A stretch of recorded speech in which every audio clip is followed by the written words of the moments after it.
제가 지난 시간에 인생 잘 안 풀리는 사람들의 5가지 특징에 대해서 이야기를 해드리면서 저도 안 풀릴 때 그런 행동들을 했었다는 이야기를 해드렸어요. 근데 사실 지난 시간에 얘기했던 그 5가지보다 훨씬 더 중요한 게 있어서 오늘은 그 얘기를 드리려고 해요.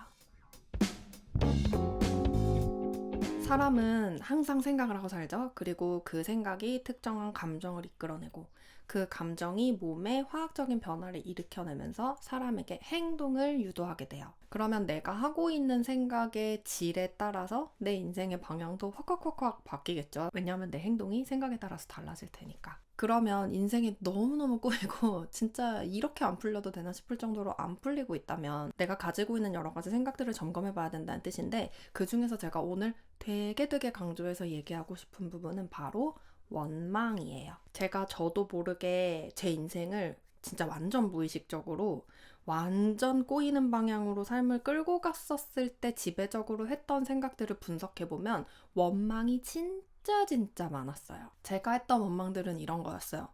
나는 가난하게 태어나서 기회도 없고 엄마 아빠 가정불화에 여기저기 치이기 바빠가지고 사랑도 제대로 못 받고 가정폭력을 피해서 막 도망 다니던 기억, 그리고 학교에서는 개인적으로는 심각한 따돌림과 학교폭력의 피해자로 살기도 했고, 그런 여러 가지 트라우마 사건들도 저의 원망의 대상이었고, 그런 것들이 제가 주로 하던 원망이 가득한 생각들이었어요. 물론 이런 일들이 당연히 힘들죠.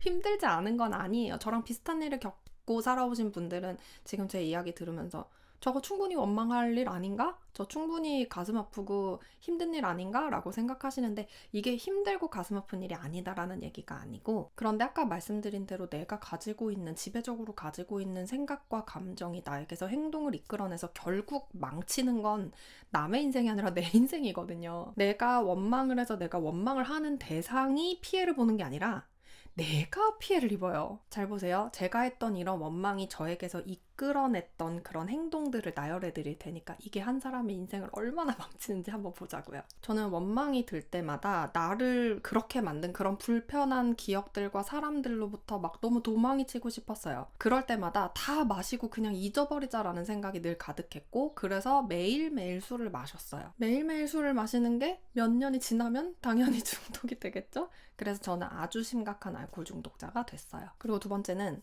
세상 원망하면서 내가 가진 거라고는 돈도 없고 뭐도 없고 얼굴도 아니고 뭐 이것저것 아닌데 할 수 있는 거 뭐 있을까 생각했을 때 제 머릿속에 떠올랐던 게 뭐냐면, 그래, 마른 몸은 내가 할 수 있어. 얼굴은 고치려면 돈이 필요하지만 몸은 그냥 굶으면 되는 거라고 생각을 했던 거죠. 그래, 내가 사람들한테 인정받고 사랑받을 수 있는 방법 그거밖에 없다라고 무의식적으로 생각해서 이제 굶기 시작했고, 그게 이제 또 시간이 흐르면서 거식증이라는 질병으로 이어졌어요. 이후에는 폭식과 구토, 거기다 술을 같이 알코올 중독과 식이장애의 이 대환장 콜라보, 이 상태로 또 굉장히 오랜 시간을 보냈고, 그렇게 사니까 몸이 건강할 리가 없죠? 몸에 좋은 영양이 들어오지 않으니까 정신이 건강할 리 없죠? 결국에는 약을 한 움큼씩 집어먹는 그런 인생이 됐고, 그리고 여러분 필연적으로 이런 식으로 살면 돈이 나만 할 리가 없겠죠?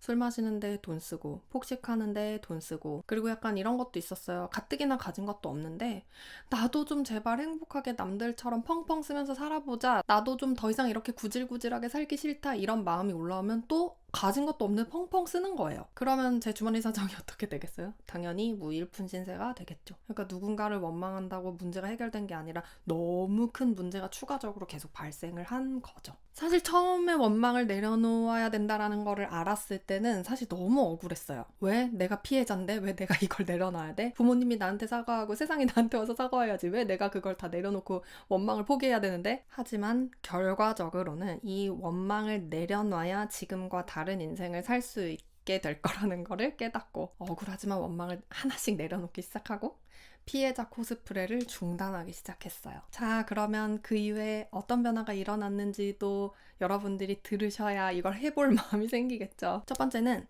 저도 모르게 몸을 돌보기 시작했어요. 가장 먼저 했던 일은 식단을 바꾼 거였어요. 저는 진짜 몸이 너무너무 계속 아팠기 때문에 사실은 아파서 식단을 시작했어요. 더 이상 이렇게 아프고 싶지 않았거든요. 너무 괴로우니까. 그렇게 해서 식단을 바꿨는데 너무 놀라운 게 뇌 기능이 좋아지는 게 직접적으로 느껴졌다는 거예요. 그래서 인지 기능이 상승하니까 그 덕분에 세상을 바라보는 시각도 조금씩 달라지기 시작했어요. 여러분 생각보다 입에 들어가는 음식이 여러분의 인지 기능에 미치는 영향은 너무 지대하거든요. 무슨 음식 좀 바꿨다고 생각이 달라져 이렇게 생각하실 수 있지만 실제로 그래요. 그렇게 인지 기능이 상승하니까 세상을 바라보는 시각 달라지고 내가 하고 있는 생각들에 대한 점검도 더 잘할 수 있게 되고 그러면서 저에게 불필요하다고 생각되는 부분들이 하나씩 떨어져 나가기 시작했어요. 좀 축약해서 이야기하자면 결국엔 술도 끊었고 담배도 끊었고 폭식, 거식 다 중단했어요. 그러면서 타인을 돕는 일을 좀 더 본격적으로 하기 시작했어요. 저희 코칭 일을. 그게 계기가 되어서 세바시에도 출연 제안이 오고 책도 출간하게 되고 그 외에도 각종 다양한 기회들을 얻게 되고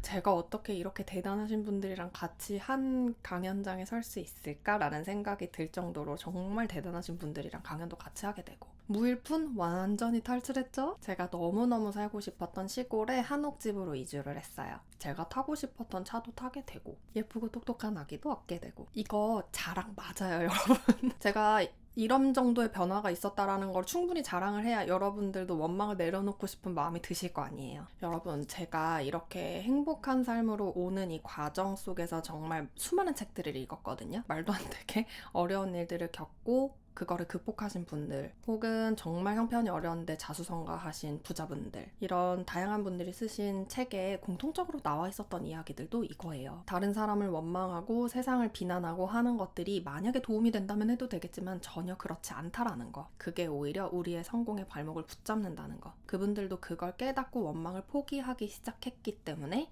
그렇게 원하는 것들을 이루고 성공하시고 했다라는 거. 그러니까 여러분들도 인생이 계속해서 꼬여가고 있다면 잘 안 풀려지는 게 계속해서 느껴지고 있다면 여러분들이 누구를 얼만큼 어떤 이유로 왜 원망하고 있는지 한번 살펴보시고 스스로한테 질문해보세요. 나는 이 원망을 내려놓을 마음이 있는가? 물론 처음부터 잘 되지 않을 수도 있어요. 저도 그랬어요. 억지로 본인 스스로한테 야 원망하지 마. 그거는 미성숙한 짓이야. 그건 유치한 짓이야 하면서 푸시하지 마시고 조금씩 하나씩 내려놓는다는 생각으로 실천해 보시면 좋겠어요. 오늘 이야기는 여기까지예요. 제 이야기가 도움이 되셨으면 구독과 좋아요로 응원해주세요. 제가 영상 만드는데 엄청 큰 힘이 됩니다. 궁금하신 점이나 더 다뤄줬으면 하는 내용이 있으신 경우에 댓글 달아주시거나 이메일 보내주세요. 그럼 저는 다음 시간에 인사드려요.